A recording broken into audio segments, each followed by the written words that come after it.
طول عمرنا بنسمع نصايح من نوعية خليك مصحصح، خليك ذكي، اوعى حد يضحك عليك، خليك دايما سابق بخطوة. كلام تنمية بشرية جميل ومثالي جدا، بس في أرض الواقع دي وصفة سحرية عشان تداس في عالم كله استغلال. الذكاء الزايد عن اللزوم والمبادرة المستمرة بتتحول لنقمة.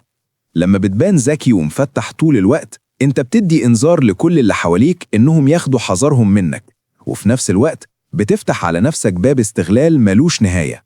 عشان كده النهاردة هنعكس الآية تماما.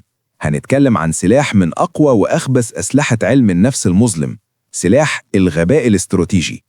قمة الذكاء والدهاء إنك تعيشها عبيط، وإنك تستخدم غبائك المصطنع وعدم فهمك كدرع حماية وكوسيلة هجوم خفية في نفس الوقت. خلينا نبدأ ببيئة الشغل، المكان اللي بيتم فيه استنزاف طاقتك باسم الاحترافية.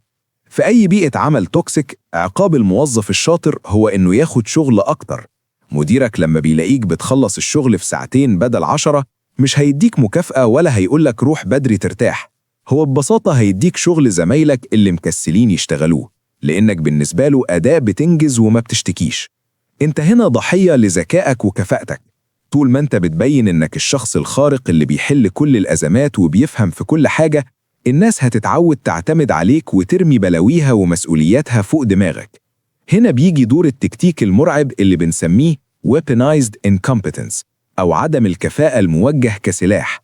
الفكرة مش إنك تكون فاشل في شغلك الأساسي اللي بتتحاسب عليه، لأ، الفكرة إنك تمثل الغباء والبطء في أي حاجة بره تخصصك، أو أي مهمة هتاكل من وقتك وطاقتك على الفاضي. إزاي تطبق ده عملي وبدون ما تتأذي؟ لما مديرك يطلب منك تاسك مش بتاعك ويقولك خلص لي دي عشان انت الوحيد اللي بتفهم فيها، هنا اوعى الإيجو بتاعك يصور لك انك جامد وتنفخ صدرك وتعملها.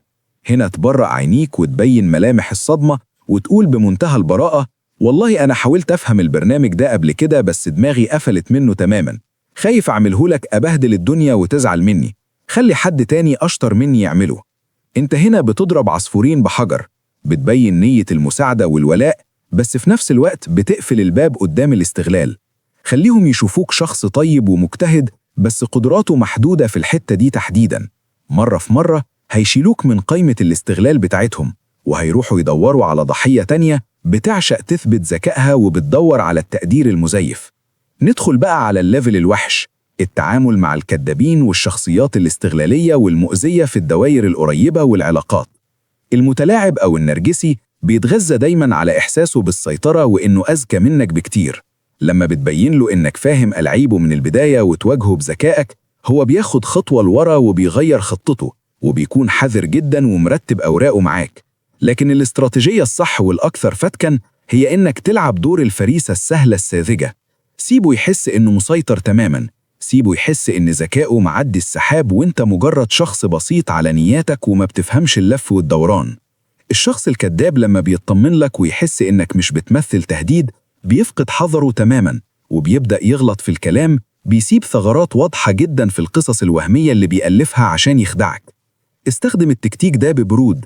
جملة أنا مش فاهم قصدك ممكن توضح، دي جملة سحرية جدا. لما حد يرمي لك كلام متلقح أو يحاول يتلاعب بيك عاطفيا، بصله بابتسامة باهتة وقول له معلش ممكن تشرح لي أكتر عشان أنا بتوه بسرعة ومش بلقط التلميحات. الجملة دي بتدمر أي تلاعب نفسي في ثانية. المتلاعب بيبني خطته الخبيثة على إنك هتفهم التلميحات السامة وهتتأثر بيها من غير ما هو يحتاج يواجهك بشكل مباشر ويتحمل مسؤولية كلامه. لما بتجبره يشرح تلميحاته خطوة بخطوة، انت بتجرده من سلاحه وبتفضحه قدام نفسه.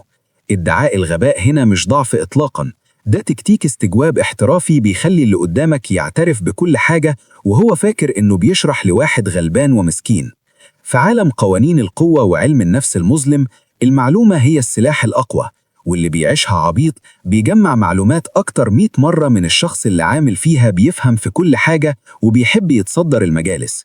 الناس بطبيعتها بتحب تتكلم عن نفسها، بتحب تتفشخر وبتحب تبان ذكية وحكيمة، لما بتدي مساحة للي قدامك إنه ينظر عليك ويديك دروس في الحياة، هو بدون ما يشعر بيكشف ليك كل نقط ضعفه، طريقة تفكيره، أسراره والريد فلاجز بتاعته كلها. انت بتبقى قاعد هادي، مستمع جيد، بتهز راسك بإعجاب مزيف، وبتبني بروفايل نفسي كامل للشخص ده في دماغك. انت بتخزن الداتا دي كلها عشان تستخدمها ضده في الوقت المناسب. الضربة اللي بتيجي من شخص هم فاكرينه ساذج وضعيف بتكون قاضية ومفيش منها أي أومة. السيطرة الحقيقية مش إنك تتصدر المشهد وتزعق وتقول أنا هنا وأنا أذكى واحد في الأوضة. السيطرة الحقيقية بتكون من ورا الكواليس وبدون شوشرة. قوانين السطوة بتعلمنا إنك لازم تخفي نواياك دايما. الغباء الاستراتيجي هو أفضل قناع بشري تخفي وراه نواياك وخططك. لو دخلت أي صراع وإنت مكشوف ونقاط قوتك معروفة، هتتضرب وهتتواجه بقوة موازية. لكن لو خصمك مستهتر بيك وشايفك شخص عبيط ومش خطر إطلاقا، إنت كده كسبت نص المعركة قبل ما تبدأ أساسا. مفيش حد بيعمل حساب لخطوات أو ردود أفعال شخص هو شايفه غبي، وده بيديك حرية حركة مرعبة. بتخطط وتنفذ وتوصل لهدفك وهم لسه بيضحكوا على سذاجتك. ولما يكتشفوا الحقيقة المرعبة هيكون فات الأوان ومفيش وقت للرد. بس خلينا نكون صراحة، تطبيق الكلام ده محتاج برود أعصاب غير طبيعي وتدريب قاسي على النفس. محتاج إنك تدوس على الإيجو بتاعك تماما وتسكته. الناس كلها بتسعى للتقدير وإن يتقال عليهم أذكياء وعبقرة وما يضحكش عليهم.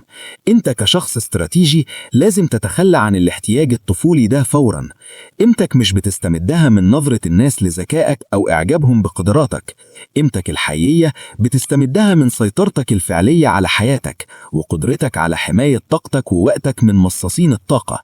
لما حد يقولك أنت ما بتفهمش في كذا، قل له بابتسامة باردة جدا: فعلا عندك حق، ريحتني والله من التفكير. ما تدخلش أبدا في جدالات عقيمة عشان تثبت وجهة نظرك أو تثبت إنك ذكي. الجدال استنزاف غبي لطاقتك وهدفه الوحيد إرضاء غرورك. وفر طاقتك دي لصناعة واقع مادي يخدمك أنت بس. في مواقف معينة ادعاء العدم المعرفة بيخليك تكشف الخونة واللي بوشين في دايرتك. لما تكون عارف معلومة معينة مسبقا وتعمل نفسك متفاجئ لما حد يجي يحكيها لك، راقب إضافاته، راقب الكذب اللي بيحطه على القصة الأصلية عشان يخدم مصلحته. الدارك سايد بتاع التكتيك ده بيخليك تشوف الناس على حقيقتهم المقززة بدون أي فلاتر.